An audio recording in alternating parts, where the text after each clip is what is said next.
Welcome to Kerbal Space Program Live. This is not our normal time slot for a live stream. Obviously we normally do those on a Friday evening, but I thought we'd do one today because the 0.23 update has just been released. I've just downloaded it and I thought we would have a look at it together. We can see all the nice new stuff that they've added in. Here we are. Now, I'm going to try and continue to use the same save game that we've been using in the other live streams. I don't know how that's going to affect the science that we've already collected with the other missions that we've done, so we're going to have to kind of play around a little bit and see how we get on. One of the things that they have added is this new button up here, the Science Archives. And what this does is it tells you all the science that you have collected so far, where you've collected it from, what it was worth, and how close you are to maxing out that particular category. These are all the different planets and moons that you can visit. Obviously at the moment we've only done any work with Kerbin and Moon. We haven't yet been to Minmus even, so we can see the experiments that we've so far done on Kerbin. We've done crew reports, EVA reports, goo, surface samples, material labs and what have you. 18 science reports found out of a total 29 on Kerbin. Now that's going to be in different biomes, different reports in different areas at different heights and altitudes and things like that. So that's going to be interesting. I don't know whether we'll have a look at that today or maybe later on, but also we've got here the value of these reports. One of the big changes that they've made now is that you can max out how much science you can transmit back via the radio system. Everything has a cap now, so you can see down here on the left hand side we've got a current data value. That, I believe, is how much science you can squeeze out of the same report. What's this? Let's have a look at this. Oh, I don't know what that does. Oh, I see, you can read the report. Well, fair enough. There we go, so that must be new reports that you can read. So, we're going to have to experiment a little bit to find out exactly what all these do and exactly what science we can get from the different experiments around the different planets. What we might find is, well, what we will find is that rather than transmitting information back, we're going to have to plan a strategy to actually bring our experiments back to the planet, back to Kerbin, at least until we research the science lab, which I'm assuming we have not yet unlocked.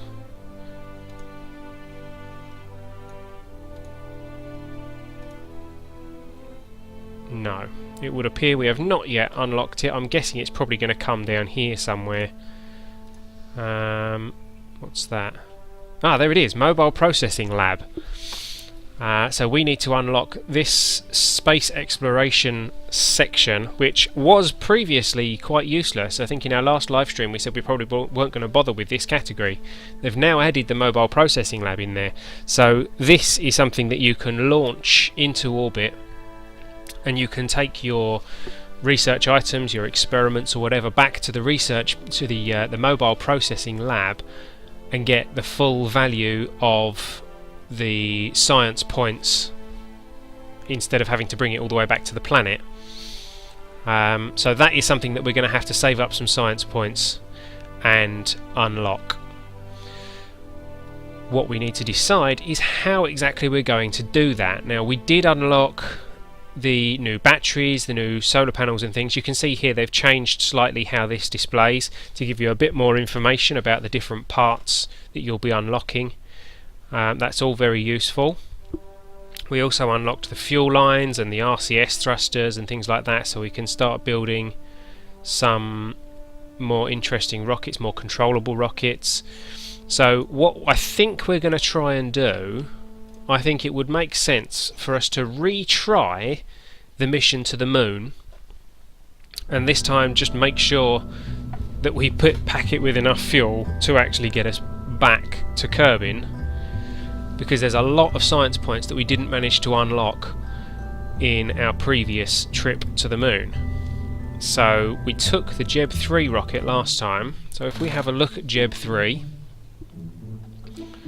we were very close to a successful launch with this rocket, but we can do a lot better now that we have a few extra parts. What we can do, for example, is take these off.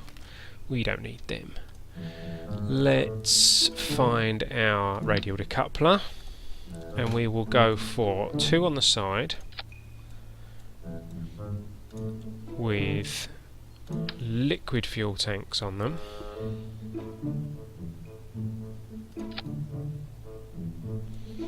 Let's do another liquid fuel tank above that, and a tiny extra fuel tank, one like that on top of there.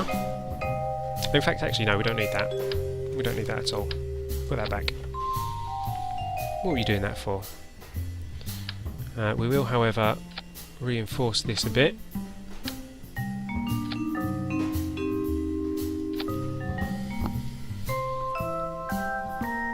And we will add some nose cones on the top of that.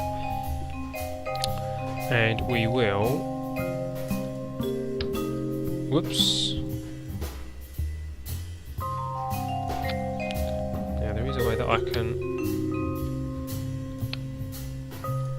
There we go, copy that. And add it to the side as well. And we can add some engines on the bottoms of these.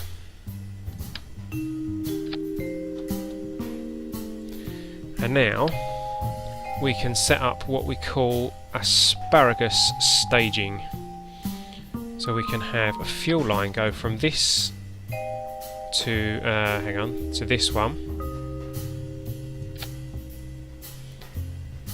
and then a fuel line go from this to the middle. And what that will do is, as we lift off, all the fuel will drain out of these, but this will actually be pumping fuel into this fuel tank here, so that when this is empty, this will still be full. So this will burn out really quickly, and then we drop that off, then this will burn out, but it will actually be feeding the center tank. So then we drop that off. So when we once we've dropped off all these tanks, the middle will still be full. So hopefully that will give us a bit of extra lift out of the atmosphere to improve our orbit. Just to make sure, and this is probably overkill, but just to make absolutely sure,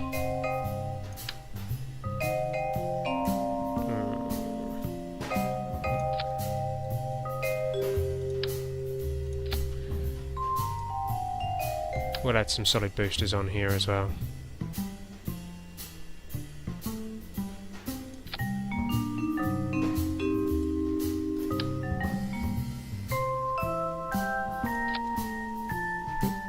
Wonky.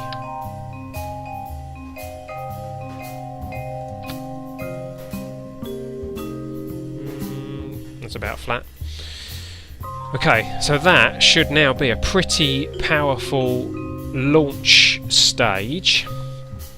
That may even get us all the way into orbit, but we've then got this stage to circularise any orbit, and I think we will replace these with slightly bigger tanks because we did have issues with running out of fuel while we were leaving the moon. So, and we'll put some feet on there. Where have they gone? There's the feet.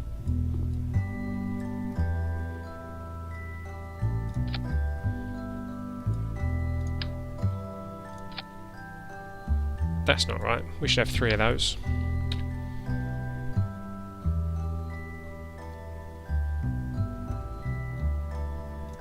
There we go. So we've still got all our batteries and everything. Okay, right. I think our shuttle is ready to go. Shuttle, it's not really a shuttle. I think our rocket is ready to go. Let's just pick a crew member. We've got Jeb and Bob at the moment. I believe Bill died in our previous encounter and hasn't respawned yet. So what I'm actually going to do, I don't really fancy sending Jeb on this one. Because I don't really fancy the idea of losing him, so I am going to hire in. Oh, look at him! Look, Malden. Let's have Malden, full of courage and not an ounce of stupidity. Rock solid. Malden Kerman.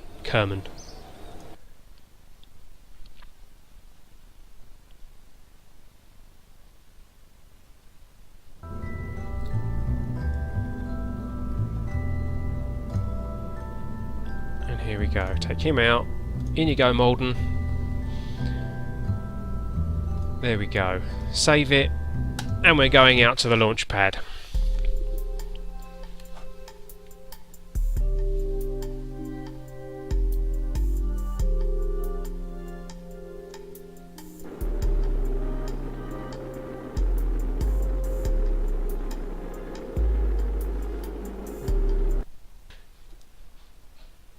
So here we go, we are ready for launch of Jeb 4 to the moon. In 5, 4, 3, 2, 1, ignition. We have liftoff.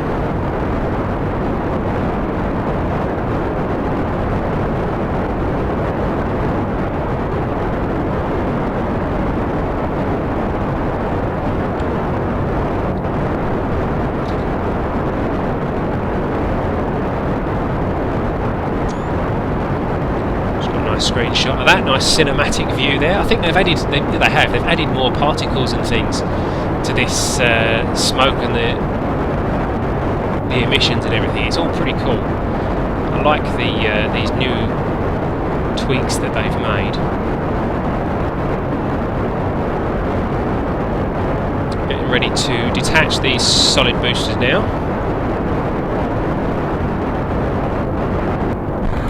Do that and throttle right up.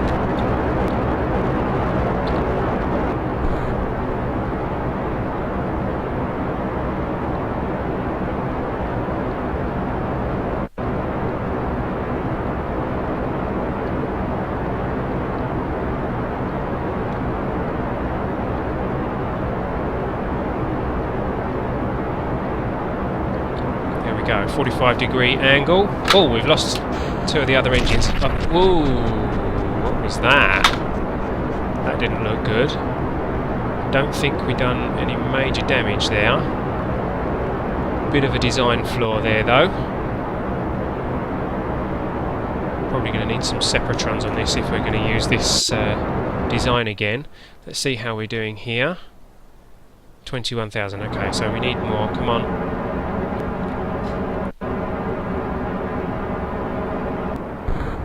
So it looks like we lost connection there. We're just letting go of these liquid fuel engines. I don't know what happened with the connection there. Sorry guys, hope you're back with me now. Just coming up on a 50,000 metre apoapsis. We need to get that outside 70,000 at least. We're losing height. I want to make sure that we're heading upwards again before we get down to 70,000 feet. 70,000 metres. I keep saying feet.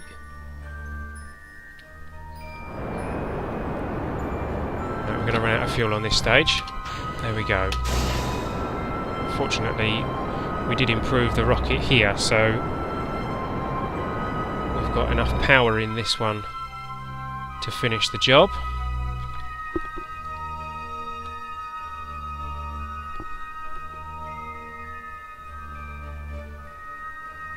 And the apoapsis and the periapsis swap places. Once this goes above 70,000, we are... It's not going to, is it? Okay, we'll cut that and we'll increase our periapsis from the other side. Where are we then? 73,000. That's a shame. Whoop.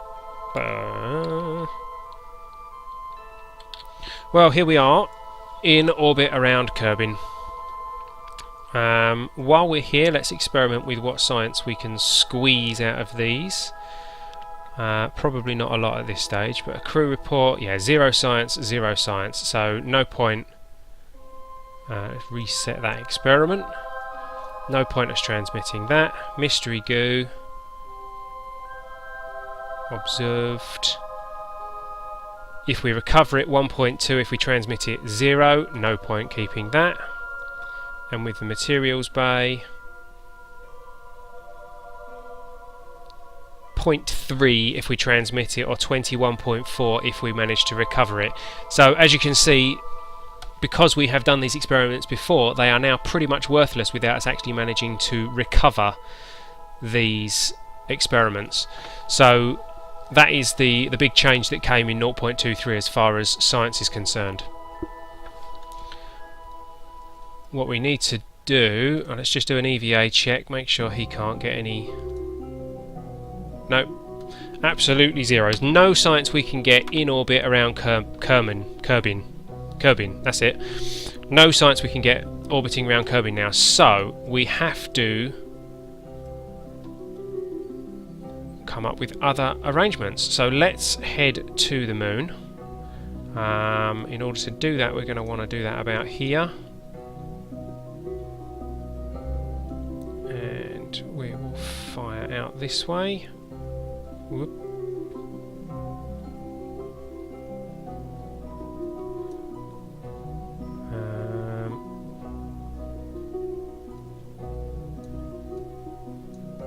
Where is this periapsis going to be? 1,825,000. Whoa, that's iffy. I would rather do it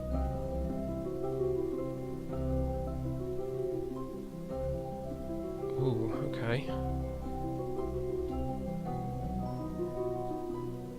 I wonder if that's a better way to do it. 1.2 million. Woo.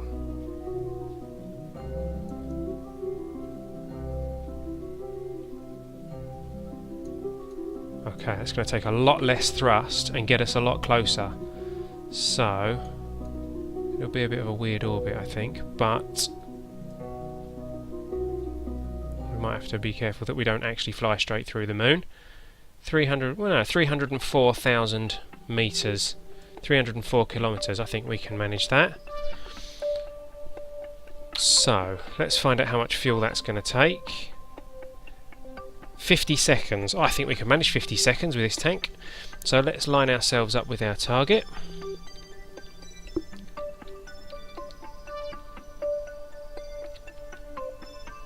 Whoa, come back, come back, come back.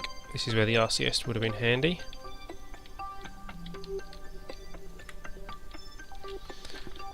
And we'll speed up time while we zip around the planet. Okay, let's stop that there, make sure we're still lined up, which we are, and at T-minus 25 seconds we're going to start our burn to head towards the moon.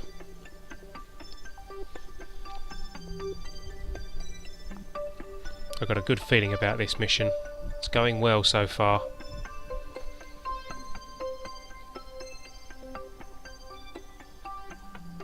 Okay, 5, 4, 3, 2, 1, burn.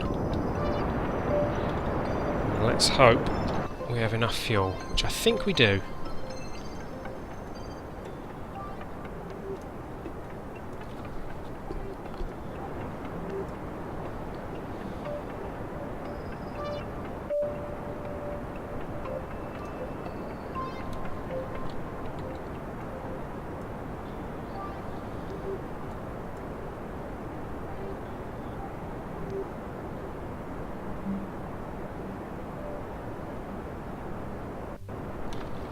How's the fuel doing? Ooh, getting close.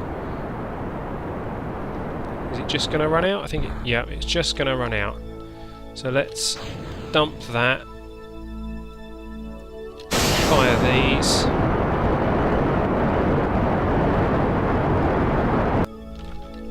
And just see what that's done for us. Let's remove the manoeuvre.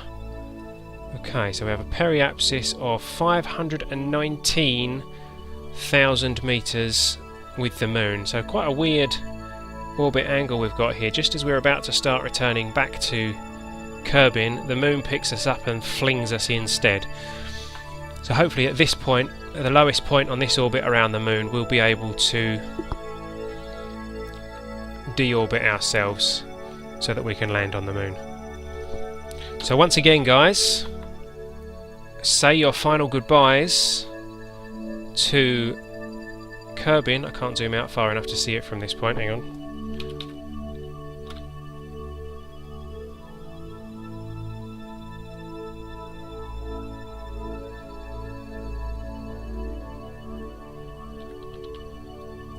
There we go.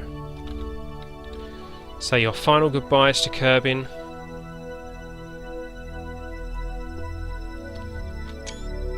Because we're heading to the moon.